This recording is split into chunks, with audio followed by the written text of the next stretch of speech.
The first 3 fights, but right now, number 4 is just moments away, and Rafael Marquez will be the first fighter to enter the arena.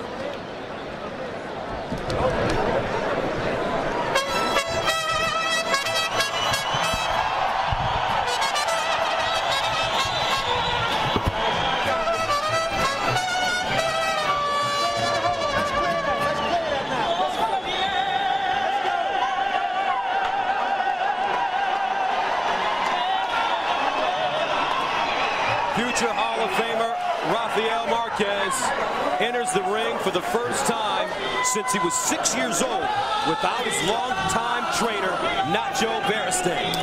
Yeah, he and Beristain parted ways after the last fight. He felt he wasn't getting enough attention from Beristain, wasn't happy with what he did at the end of that fight. And so as you point out, this has to be a kind of a weird feeling for him. But the man behind him that we saw, Daniel Zaragoza, who he turned to as his trainer, a true Hall of Famer, a 17-year career, which he twice won world championships.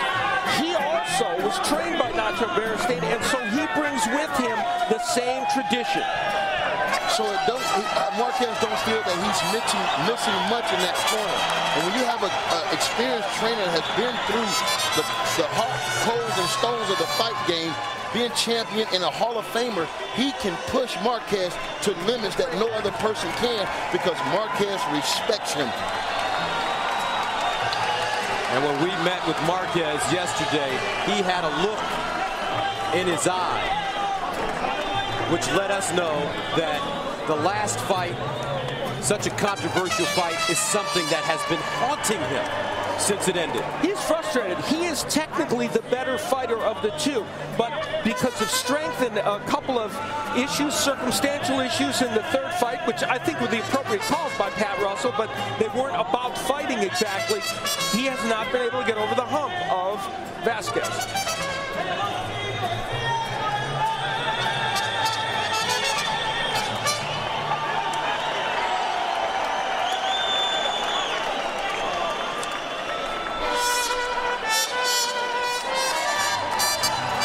Israel Vazquez.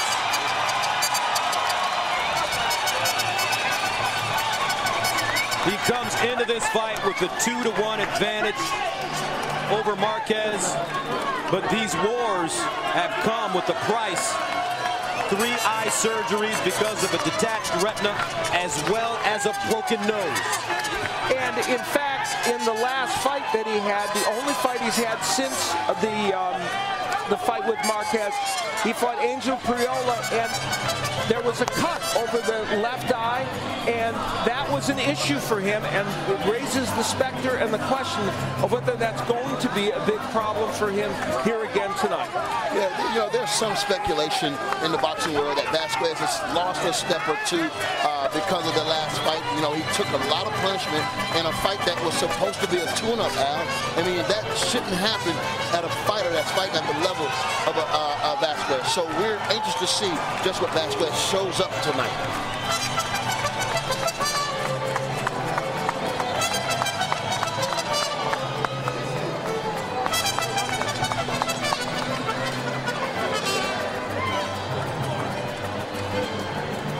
And take a look at that left eye. In our meeting yesterday, it still looked a little tender. It looks fresh, as if maybe it hasn't healed up all the way. And it still does right now. You can see it. And that's where that Marquez jab would like to land. And the scar tissue over both eyes, you can see, is obvious. And it doesn't take, when you have that type of scar tissue, Gus, a powerful punch to open you up. It's those grazing, paper-cut, thin punches that get you and split you right open. We're ready for the tail of the tape.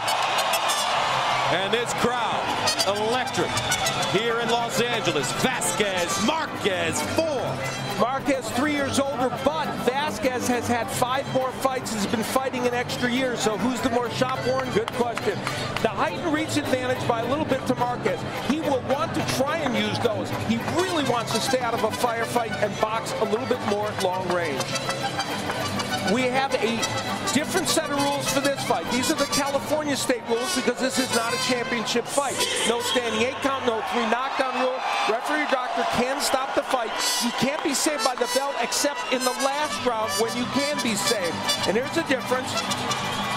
If before the start of round 4 there is a clash of heads or some foul that causes the fight to be stopped, there would be no decision. But after the start of round 4, not the conclusion of the 4th, if there is a foul that stops the fight, they would go to the scorecard. Staples Center, downtown Los Angeles. We're ready for our main event of the evening as Israel Vazquez faces Rafael Marquez for the 4th time. Let's get the official introductions from our ring announcer, the classy Jimmy Lennon Jr.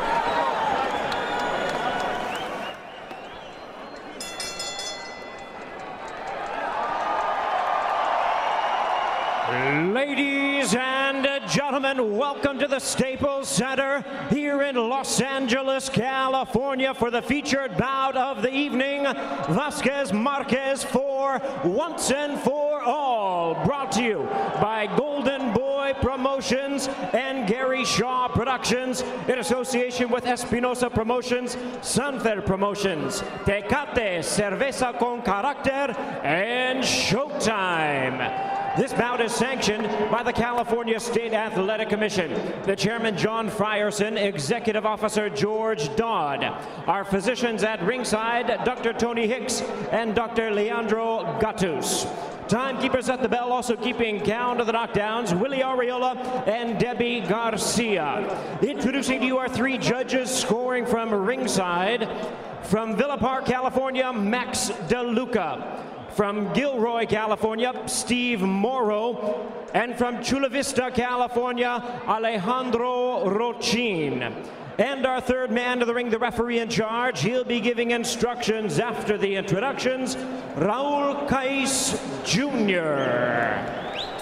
All right, fans, here we go with the main event of the evening. The 4th installment in one of boxing's all-time great rivalries. 12 rounds of action scheduled in a featherweight special attraction and for the WBC silver belt.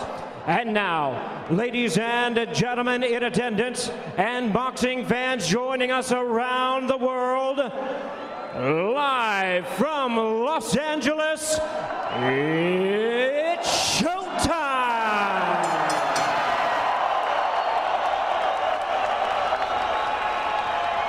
Introducing to you first on my left, fighting out of the blue corner, wearing silver trunks with red trim, fighting out of Los Angeles by way of Mexico City.